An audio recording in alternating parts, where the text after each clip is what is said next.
Sumainyo ang Panginoon. At sumainyo. Ang mabuting balita ng Panginoon ay kay San Lucas. Pagpuri sa iyo, Panginoon.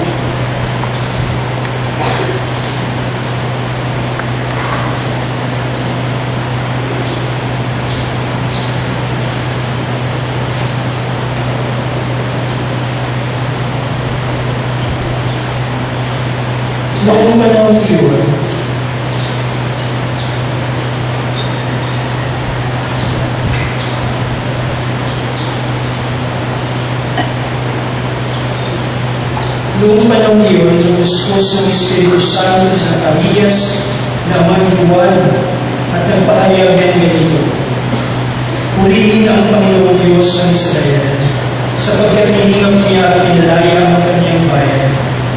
At nagpadala siya sa atin ng isang makapangyarihang tagapagligtas mula sa higit David na kanilingkod. Pinangako niya na sa pamamagitan ng kanyang mga banal na propeta ng una, ay iligtas na tayo sa ating mga kaaway at sa kamay ng lahat ng napupuos sa atin. Pinangako rin niya na makakabagal ang ating mga magulang at aalalahanin ang kanyang banal na tipan.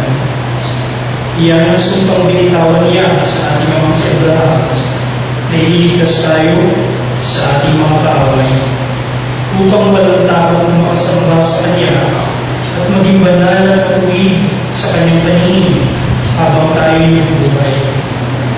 Ikaw naman anak, itatawagin propeta ng kataas-taasan sapagkat mauna ka sa Panginoon upang ihanda ang Kanyang mga daraanan at ituro sa Kanyang bayan ang landas ng kaligtasan, ang pagtawaran ng kanilang mga kasalanan.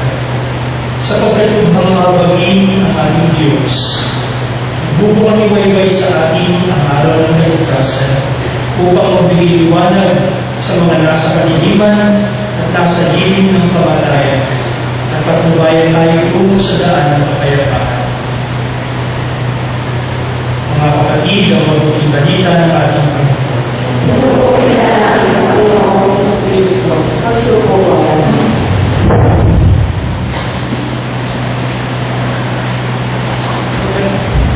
Magandang umaga po sa inyo lahat. Mahirap pa naman bumili dito kasi kailangan nyo.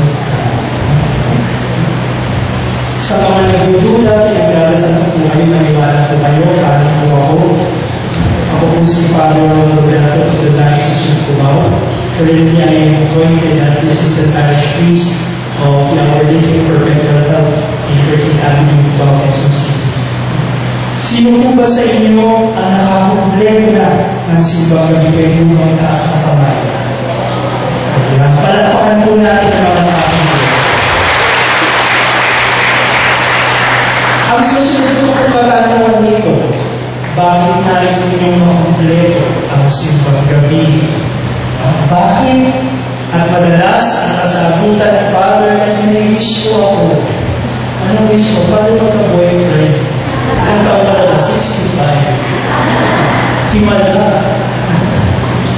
Ngunit pinapaalala sa atin na kahit na ito ay naging bahagi ng ating kultura at tradisyon bilang mga Pilipino, ang pagkumpleto sa simbang gabi ay wala lang talagang kinalaman sa isang wish.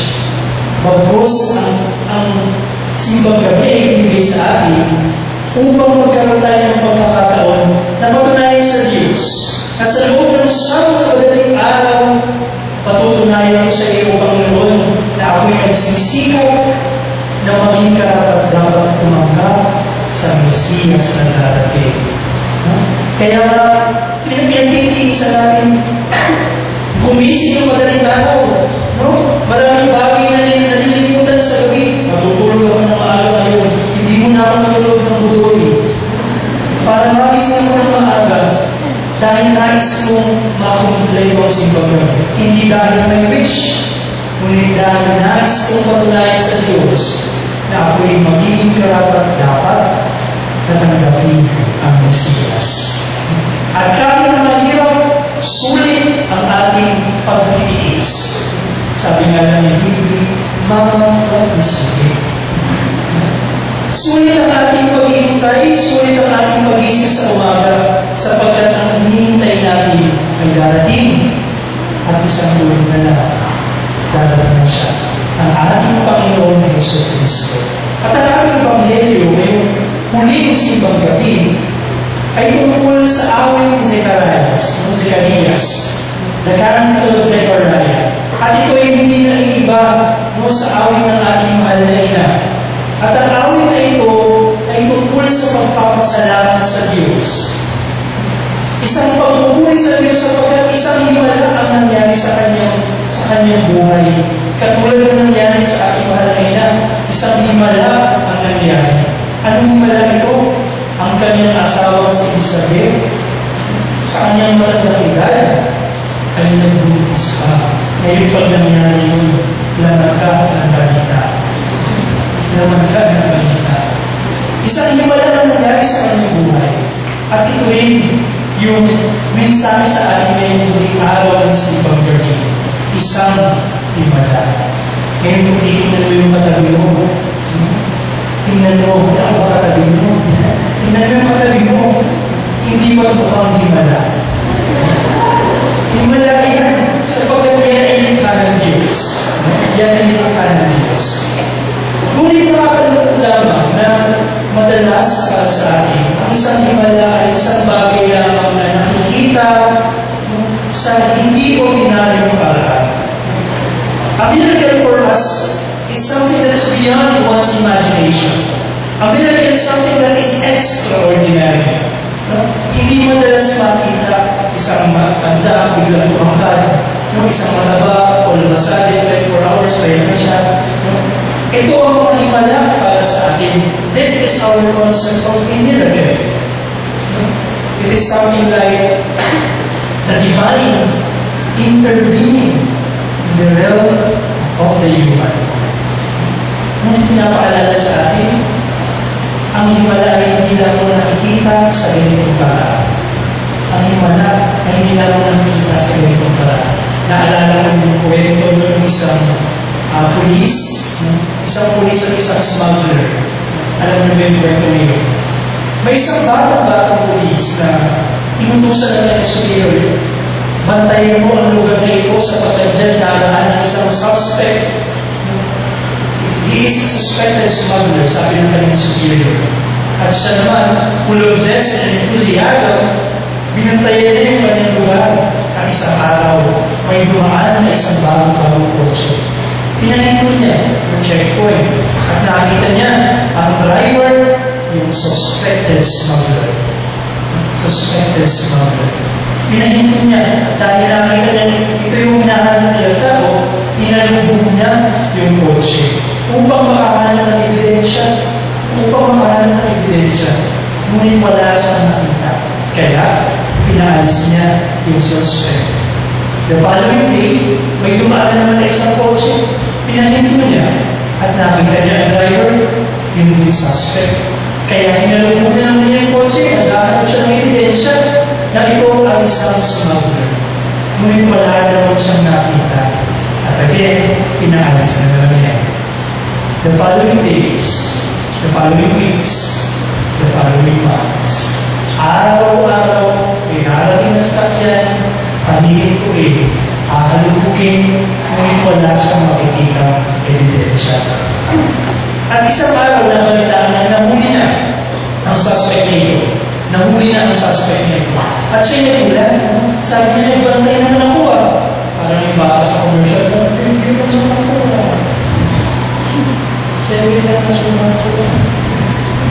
Pero hindi niya nahuli, kaya tinawagan niya yung kanyang superior. Sabi niya, sir, bakit gano'n? Ginawa ko naman na makakaya ko. Araw-araw tumadaan siya, pero wala naman akong nakita ebidensya. At ang sabi ng kanyang superior, kasi ang suspect na yun ay smuggler ng kotse. Hindi ba madalas ganito rin yung pag-uugali na mayroon tayo sa ating buhay? Naghahanap tayo ng mga himala sa ating buhay. May nalalapit ang kapasuhan, marami sa atin, maraming hindi sa Diyos. Panginoon, dahil naman ganito. Panginoon, pagkaloob naman ito. Mga malalaking bagay magsisilbing ebidensya na nagkakaroon ng himala sa buhay ng isang tao. Ngunit hindi ba araw-araw may himalang nangyayari sa atin? Hindi ba kanina umaga pag-isip ninyo kahit na kayo paglaban sa alarm ako sa cellphone mo, kahit na isang panahon na nakikipagpag na naligo o baka hindi naman naligo, hindi ba isang himala yun na hinayaan mo ka ng Diyos na ikaw ay umako? Madalas kapag tayo yung bibigit na mabigat na gamit, sumasakit ang kamay at reklamo tayo. Ngunit hindi ba isang himala na mayroon tayong mga kamay na kaya gumawa ng maraming bagay? Kapag kailangan maglalakad ng malayo, tayo nagre-reklamo. Ngunit nagpasalamat na tayo sa Diyos sa himala na tayo mayroon mga paa na ang ibang tao ay hindi nakakaranas nito. Sa pang-araw-araw natin mga buhay mga kapatid, mayroong mga himalang nangyayari. Ang isang matandang lalaking hawak-hawak pa ang kamay ng kanyang ng asawa. Hindi ba isang himala nito? Ang isang mister na nagpapagod sa trabaho ng hapon, uuwi sa pamilya at nagpapakahirap para sa kanila. Hindi ba isang himala nito? Ang isang hindi mo makilala na tumulong sa iyo magbuhat ng iyong gamit, hindi ba isang himala nito? Mayroon ito binibuhat ng gamit kung gagalit ka pa. Kapag may isang taong tumulong sa isang matandang tumawid ng kalsada, hindi ba isang himala nito? Araw-araw may himala. Ang problema, hindi tayo nakatuon sa mga bagay nito. Ang laging hinahanap natin, mga malalaking bagay. Ngunit ang hamon sa ating mga kapatid, magkaroon ng isang disposisyon, isang pagpugaling tulad ng kay Zacarias, na sa himala nangyari sa kanyang buhay, siya ay may pagpupuli sa Diyos. May isang naligayahan walang katapusan. Ang isang tao hindi masaya lamang kung ang kanyang nararamdaman ay pagpupuli sa Diyos. Kung araw-araw kaya mo magpuli sa Diyos, kahit masakit sa ulo ng asawa, kahit masakit sa ulo ng mga anak, isang pasasalamat sa Diyos ang kailangan upang makaramdam ka ng kaligayahan. Ang kapasuhan mga kapatid, hindi nakasalalay sa mga malalaking bagay ating kapatid. Pagkos sa kapasuhan, nakasalalay sa ating pagkatao, sa ating relasyon, sa ating mga mahal sa buhay, sa mga taong hindi natin kilala. Alam niyo noong simula ng Disyembre, ako po ay naatasan ng mga pag-request ng isang eskwelahan na makinig sa umpisal, sa unang umpisal ng mga bata, ng grade 3 students. They asked me to hear the confessions of grade 3 students preparing themselves for the first communion. At nakakatuwa yung mga kasalanan ng mga bata. Ang sabi nila, Father, patawarin po ako kasi po namobya po ako, kasi po pang-ulit po ako, kasi po namobya po ako ng piso sa tatay ko. Kasi mga maliliit na bagay na nakakatuwa sila. Ngunit nararamdaman mo ang kanilang pagsisisi. Some of them were even crying when they were confessing spending things. And there was this little girl who approached me and said, Father, bless me, forgive me for I have sinned. She was so serious. Just imagine a grade 3 student with that serious, kneeling in front of me and almost crying. At ang sabi niya, Father, patawarin mo kasi po, matigas ko ang ulo sa mami ko. Hindi po ako sumusunod sa mami ko. Galing po ako sa mami ko.